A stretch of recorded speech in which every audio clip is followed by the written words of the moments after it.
Lo que tenemos en primer término con la ley 30.424 es un cambio sustancial que aparece también recogido en las diversas versiones del proyecto de Código Penal, en particular la última que ha circulado, que es de mayo de este año, según la cual se establece un régimen de lo que la ley denomina la responsabilidad administrativa de la persona jurídica. ¿Por qué digo que esto es un cambio dramático? ¿No? Porque desde el punto de vista formal, aquí en el Perú, nunca existió la responsabilidad de la persona jurídica en el ámbito penal. Lo que hemos tenido es un sistema de consecuencias accesorias, conforme a la regla del Código Penal del 91,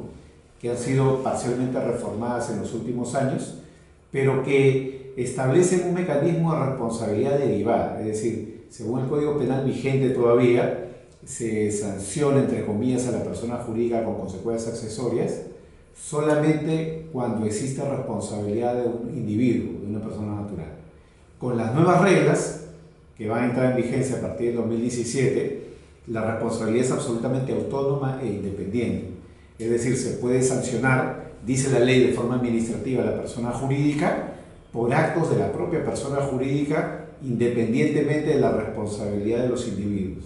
Ese es el cambio central, con lo que desde mi punto de vista se ha dado un paso a lo que es un sistema de responsabilidad verdaderamente penal de la persona jurídica. Pese a que la ley lo llama administrativa, para mí esto es un fraude de etiquetas, porque estamos hablando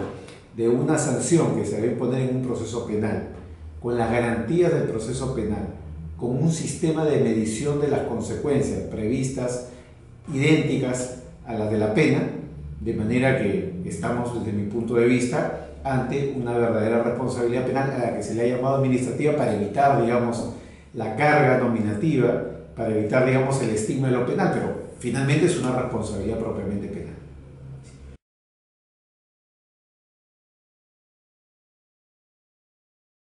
Desde mi punto de vista es un error, ¿no?, que tanto la ley 30.424 como los últimos proyectos restrinjan la responsabilidad únicamente para los casos de cohecho activo transnacional.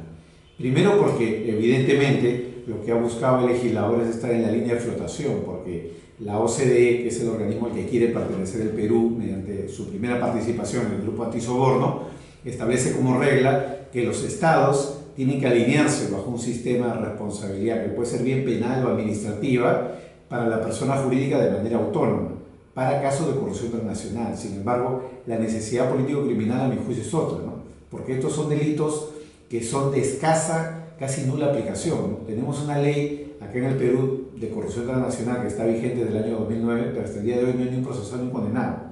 Como decía un colega mío hace algunas semanas en otro foro, el Perú lamentablemente exporta oro ilegal, exporta droga, pero menos mal que el Perú no exporta corrupción. De manera que estamos ante un fenómeno criminal que no se va a poder reflejar en la jurisprudencia en los próximos años, ¿no?, cuando lo importante es que la ley penal recoja otro tipo de supuestos como delitos medioambientales, todas las formas de corrupción no necesariamente transnacional, sino corrupción interna dentro del país. Casos de empresas que pagan sobornos para lograr contratos o empresas que pagan sobornos para poder obtener licencia de funcionamiento. También debería incluirse, por ejemplo, como en Chile, los casos de lavado de activos, o como en España, los casos vinculados a accidentes laborales o delitos laborales.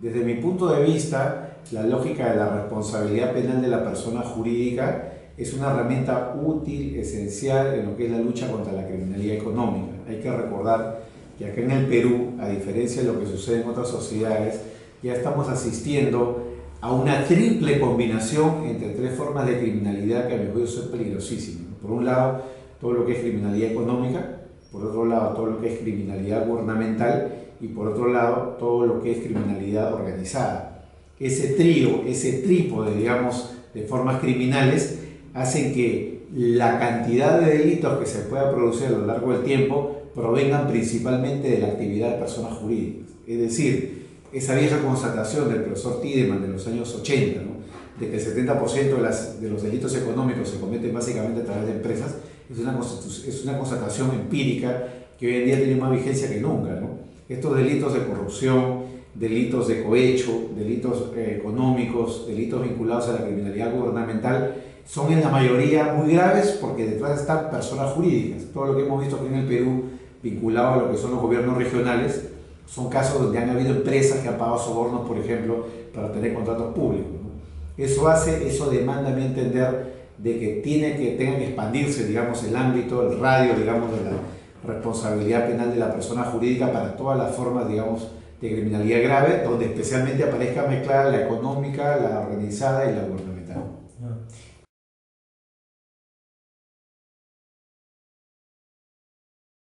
Este es un tema que se ha debatido ya en el mundo hace más de 30 años. Hay que recordar, por ejemplo, que el Código Penal francés del año 1994,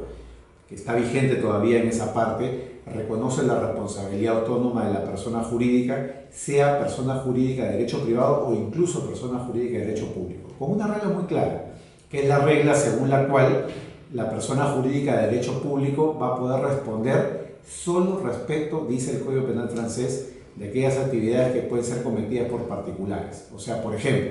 no puede haber responsabilidad penal del Poder Judicial y cerrar el Poder Judicial o sancionar el Poder Judicial por un acto de corrupción de un juez. Pero sí podemos, por ejemplo, sancionar a una dependencia pública que preste un determinado servicio, como Petroperú, por ejemplo, por un daño ambiental. Estamos hablando entonces de empresas del Estado que realizan actividades que son susceptibles de ser realizadas por particulares, que en este caso sería en el ejemplo la actividad, digamos, de extracción, exploración petrolera, como el caso de Petroperú. En ese tipo de casos de empresas públicas, principalmente de transporte, empresas públicas de alimentos, empresas públicas de cualquier orden, podrían ser sancionadas como cualquier otra persona jurídica de derecho privado.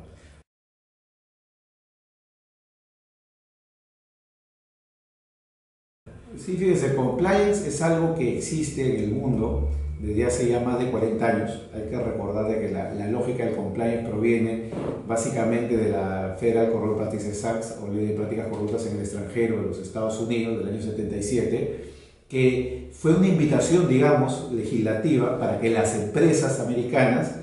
prevengan dentro de sus organizaciones mecanismos